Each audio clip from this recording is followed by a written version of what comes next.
Well, today's one of them days it starts off and all you get is surprises. Come to the barn this morning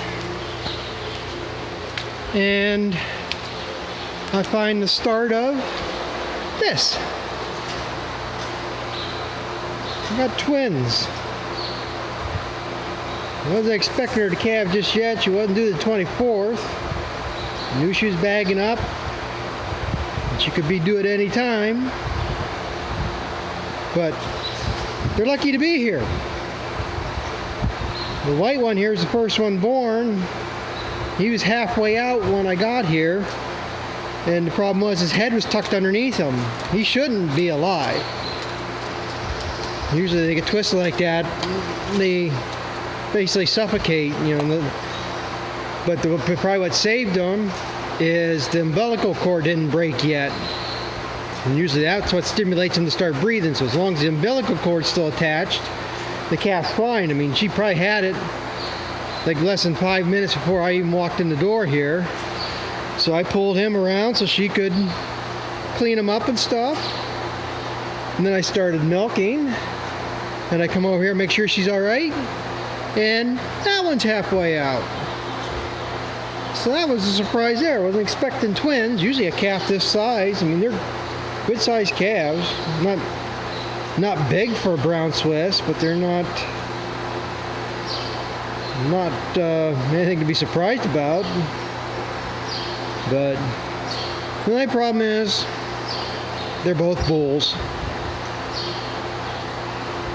So I ain't gonna be able to keep them. I got a guy that's been buying calves off me, put on cows he has freshening. He's raising heifers for beef or something. I don't know. I think he's raising dairy animals for beef or something. I don't know what the hell he's actually doing, but he keeps wanting calves to put on them so he doesn't. Being dairy, they have more milk, so he wants to get calves, and instead of just have one on the cow, he'll have 2 or 3 on the same cow. So hopefully he wants them. A lot of guys don't want the brown Swiss because they ain't the brightest of breeds. But yeah, that was the first surprise today. And I might have another one here yet. I got another Jersey, and that's, like I say, that's the one thing about breeding artificially. You know, you got a date. You know exactly what date you bred her, what date she's due to freshen, but they don't come all that way all the time. That's the Jersey is due next. She was due the 11th. Today's the 18th, or today's the 20th. So she's almost 10 days past due, 9 days. But then my second surprise was scraping barn here, chasing cows, and I look out the back door. And I said, something ain't right here. My tractor's gone. They came this morning to get that International so I can get it fixed. I was expecting them to call and tell me they were on their way, but somebody's got more ambition in the mornings than I do. They got here and I seen a bunch of tracks in the driveway. It didn't make any sense who was here, but that really disappointed me. I want to see how they were going to load it because I had no hydraulic anything on that tractor. You couldn't steer it. You could move it. It drove. The clutch worked in it, but it didn't. It's got a hydraulic slave cylinder on the clutch. That didn't work. I mean, took some foot pressure to push the clutch in, but you could move it. But you had no steering or nothing. So, a little disappointed. I'd like to see how they would have got that moved. But yeah, like I said, start out the day with these surprises. You don't know what else you're going to get into by the end of the day. Nothing. Well, one thing starts going like that, like I say, that she'll probably be fresh sometime tonight, and then I'll have 3 calves to monkey with, which is always fun.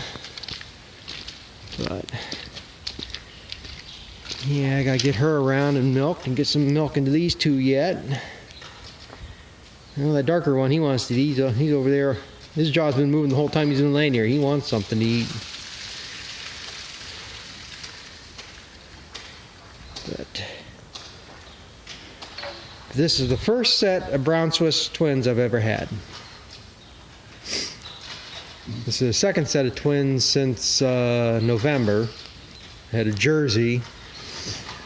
if you look back at my old videos, if they still got it. For some reason, it looks like some of my videos are gone from YouTube. I don't know what the hell's going on, but I had, back in November, a Jersey, freshened 6 weeks early, and had a bull and a heifer, and the heifer was dead.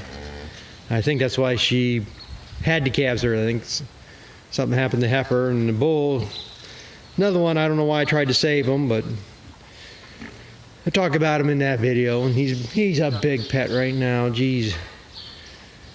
He just wants scratch. He became my buddy because I fed him, and he must have imprinted on me or something, because he's just a big kitten. But give him another 6 or 8 months and he'll be the Jersey bulls are some of the meanest bulls out there. So, but hopefully he'll keep a decent attitude. Maybe I can find somebody looking for Jersey to breed heifers with or something, and I can find him a home later on. But yeah, but that was a couple surprises for today.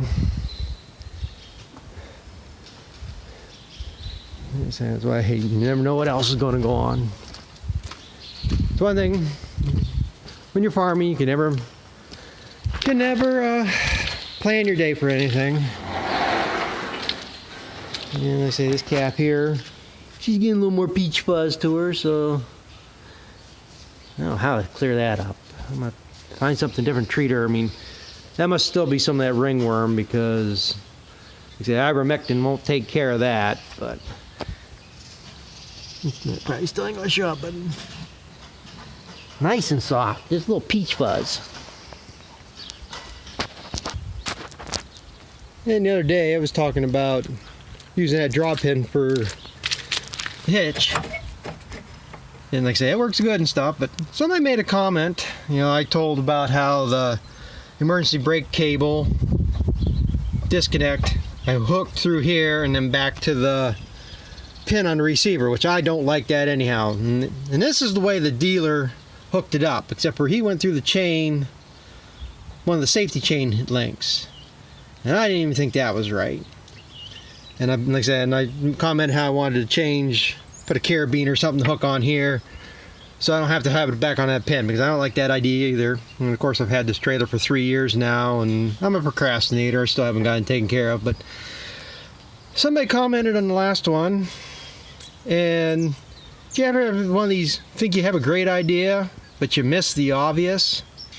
He pointed out that if this pin breaks or comes out, it's not going to activate the brake of the trailer. This is going to pull out, and you're not going to do nothing with the trailer.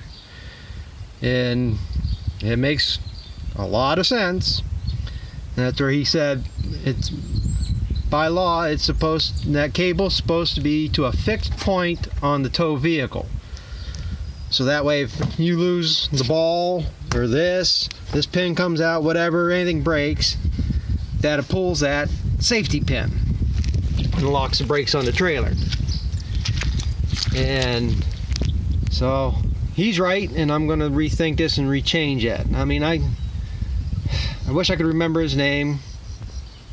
I'm bad at names, but I did respond to him, and I asked him a question, if he'd know whether it could be hooked to the receiver, which I think is a problem too, because if the bolts for the receiver fail and you lose the whole hitch, it's the same thing as hooking it here.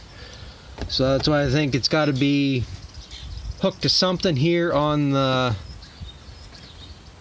right to the frame or to the bumper of the vehicle. Right now what I'm thinking I'm going to do, and this is all plastic here, that's where I'm going to look. I think right there's a piece of metal. I'm going to see if I can find, I might just drill a hole in there somehow and put a rapid link somewhere here, or some kind of chain link so it just hangs down here enough, and then do the same thing with that carabiner type deal where I could hook it on there. Because like I say, he's completely right. I mean, sometimes you miss the obvious things, but yeah, it'd be nice if I could just put some kind of link like right around here and hook it here, but I think that's still a problem. I mean, like I say, the chances this pin breaks or falls out, but like I say, there's always that 1 in a million chance. and then you're liable for any damages. If somebody gets killed, I mean, you're going to lose everything. So that's why they have these laws and stuff. But yeah, like I say, he's right. I got to rethink this. I'm going to find a different point somewhere on the bumper or on the frame. And that was the other question I had from him. Maybe somebody else watching this might know. The first trailer I ever bought back in the early 90s, the dealer, let's see, this comment got me thinking. The dealer told me that cable had to go over the safety chains and under your hitch. So if say it came off the ball, it dropped down, it would pull on that pin, and then he had it. Now, if anybody remembers back then, when you put a trailer brake in a vehicle, they had to hardwire everything.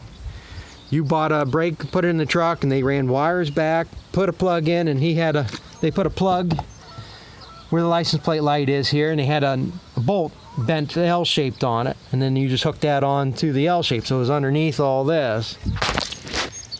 See, nowadays the trucks all come pre-wired up already got your plug and brakes built into them now.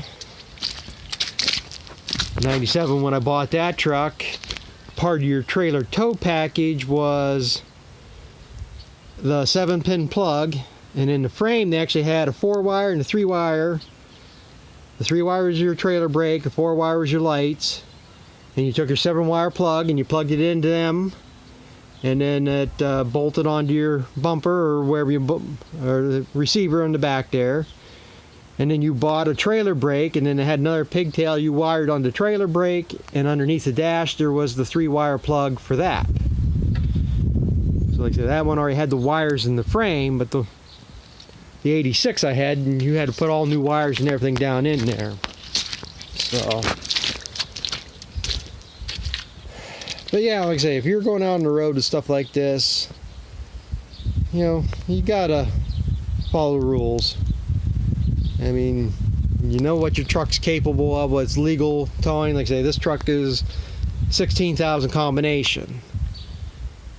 They put a safety factor in there. I mean, if I was at 17,000, it's probably not that big of a deal. Yeah, cops probably would ticket me if they weighed me or something. If I remember right, the guys who drive semis probably know. I think they give you like a 1% or 2% leeway. If you're supposed to be at 80,000, they might grace you to 80,800 or something.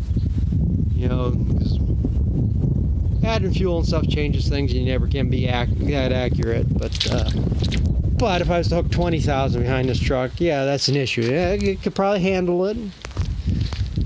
I mean, the only difference between this truck and one that would be 20,000 is, well, like I said, bought this truck with 373 gears. If this truck comes with 410 gears, this truck would be 20,000. If I get the diesel motor in it, I think that put it up to like 24,000 or maybe 26,000 with the 410 gears. I mean, it just depends what axle ratio and what motors you put in it. So, and then it gets into, I think you get the diesel, then you get into a different transmission option. You get in like the Allison, I think, or something, which is a lot heavier transmission. So there's a lot of different combinations here, but like I say, yeah, if you're going out on the road, you want to make sure you're within the law, because if anything happens and you're in the and you did something wrong, you're going to be liable. So, but like I say, again, I'd like to thank that guy for making that comment. He's right. Like I said, the obvious just slips past, and I'm going to get something else figured out there. And then, like I like to say, hope everybody has a good Easter. If you celebrate it or not. Some people are more religious than others. I was raised Catholic. My mom was a nun before she met my dad. So I went through that, but I don't practice that much. I haven't been to church 3 times since I graduated high school, and that was for weddings and funerals. Like I said, I ain't gonna say I disagree with anything, but I just don't think I need to be that religious about it, I should say. I mean, you can have your beliefs and you can believe in your ways. So, but Hope everybody enjoys their Easter, and thanks for watching.